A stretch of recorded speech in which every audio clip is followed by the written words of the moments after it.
If you've ever wanted to understand how one man with a hammer and a piece of paper turned Europe upside down, then today's book just might be for you. Today, I'll be reviewing A World Ablaze by Craig Harline. Welcome to Spencer Reads Everything. I'm your host, Spencer Duncan, and today we're taking a look at a vivid, accessible, and a deeply insightful look into the life of Martin Luther and the world that made the Reformation possible. So we are going to travel back to 16th century Europe to meet the man who unintentionally shattered the religious and political order of his time. This book actually came out in 2017, so the 500th anniversary of the famous posting of the 95 Theses on Halloween, although I don't know if they would have actually celebrated Halloween back then, but that is the given date. And it is an event that is often seen as the spark that lit the fire of the Protestant Reformation. I picked it up because I wanted a solid, readable introduction to Martin Luther, not just the theology of the revolution, but the man himself and the world he lived in. And that's exactly what is in this book. And I thought that it was a great representation of Martin Luther in the early days of the Reformation. There's actually a movie that came out about 20 years ago called Luther, which I would also recommend, that I think covers the Reformation quite well. Craig Harline is a historian who writes with clarity as well as humor, and I think he actually has quite a gift for storytelling. That is something that makes this book all the more engaging, even though it is written by an academic. No offense to my academics, we just are not known for writing with so much clarity. Harline gives us Luther not as a legend, but as a person, a stubborn and brilliant and terrified and sometimes an infuriating person. And he does it while also painting a richly detailed picture of the late medieval world. He delves into its politics, its religious institutions, and its fragile balance of power. This book isn't a biography in the conventional sense, rather it's a focused narrative that tracks the first critical years of Luther's public life, roughly from the early 1510s through the Diet of Worms in 1521. And the book is structured in a way that helps modern readers grasp just how shocking Luther's actions were and why they took root in such a volatile time. Harline begins by introducing us to the world Luther was born into, one of rigid social structures, intense religiosity, and constant anxiety over sin, salvation, and damnation. Luther's own spiritual life mirrors this culture. He was obsessive, tortured by guilt, and desperate for assurance of salvation.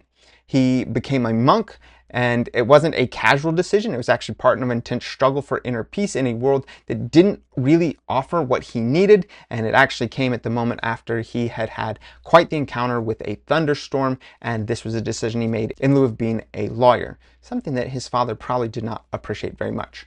Harline shows us how Luther's personal religious crisis becomes the seed for something much bigger. This is a deep dive into the scripture and theology, especially his reading of Paul's letters, that led him to conclude that what would soon put him in direct conflict with the church. Harline looks at Luther's exploration of the scriptures and theology, especially Luther's reading of Paul's letters, and the conclusions he drew that would soon put him in direct conflict with the church. And as you have been told many times before, I'm sure, and you will certainly find it in this book, is that at the heart of the story that kicks everything into motion is the sale of indulgences, or certificates that supposedly reduced time in purgatory. These were being sold aggressively in Luther's region, and he saw them not only as theologically corrupt, but also spiritually dangerous. And so his response was the now famous 95 Thesis. That's glossing over a fair amount. Harline actually does a good job of working our way there. He also does a great job of explaining what the 95 Theses were and weren't. There's 95 of them, but most people only have any concept of the ones regarding indulgences, and so he does a good job of helping you understand more than just that. They probably really weren't even meant to be read by the general public. They were academic propositions that were written in Latin for a scholarly debate, but once they were translated and printed, thanks to the newly popular printing press, they spread like wildfire, which shows that Luther, although he started a major movement, probably didn't have the intentions of starting a major movement. Luther suddenly found himself at the center of a controversy that he hadn't planned to start, and instead of backing down, he leaned in. And that is probably the real legacy and one of the most important things you're going to get from this book.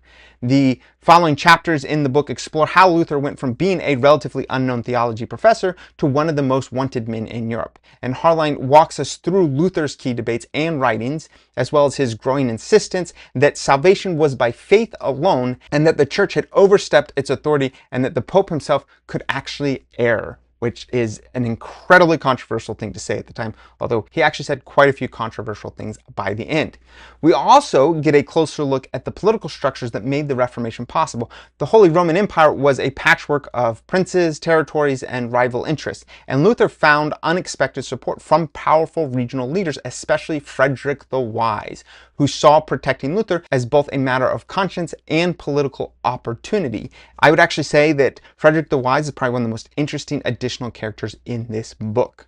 The mix of theology and the printing technology and the political complexity, they all combine to create the perfect storm. And Harline is particularly good at showing how fragile this all was. At several points, the whole thing could have come crashing down if not for timing or protection and Luther's own remarkable stubbornness and at times naivety about what exactly was going on. The climax of the book is the famous Diet of Worms in 1521, where Luther is called before Emperor Charles V and ordered to recant.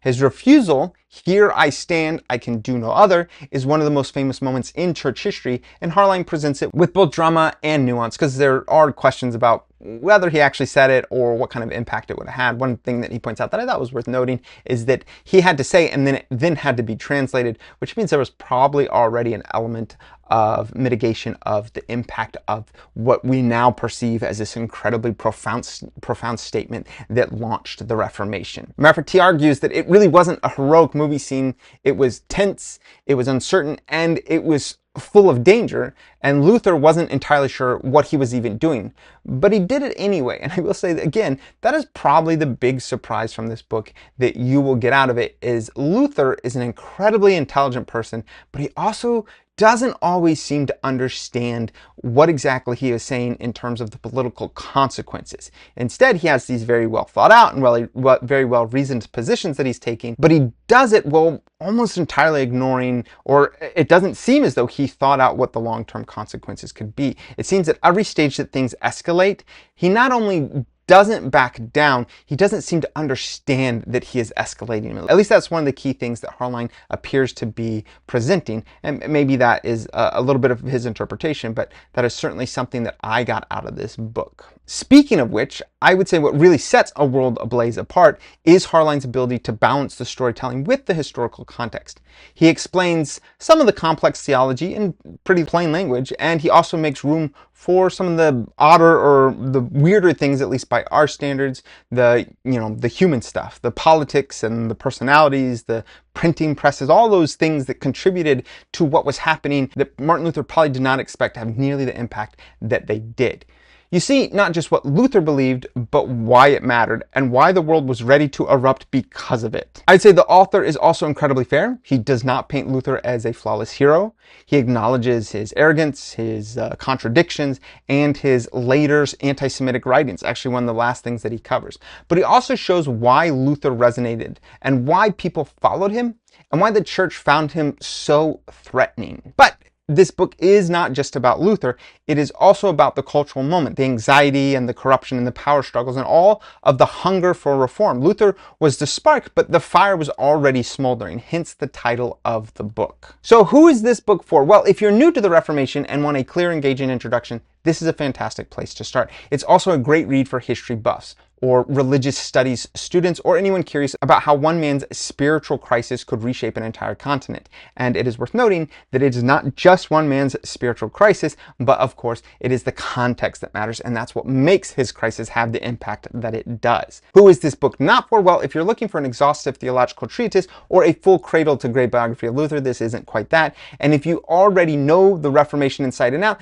this may feel like familiar ground, but it's still worth reading for Harline's engaging voice and his sharp historical insight. All in all, I would say that The World Ablaze is exactly what you want in a history book. It's smart, it's readable, and it is illuminating. It gives you the man and the moment and the movement in one fast-paced narrative. Whether you're curious about the 95 Theses or just want to understand why the Reformation happened, when, and how it did, this is a book that delivers. Of course, I would love to know what you guys think about this book, if you have read it, or if you have other suggestions for similar books that tackle very important moments in history. They are readable, but they're also up to date on the scholastic debates about it, and they can present the topic in an appropriate and an up-to-date manner. Please let me know in the comments if you have any suggestions like that or your thoughts on this book. But don't forget to like, subscribe, turn on those notifications, and until next time, keep those pages turning.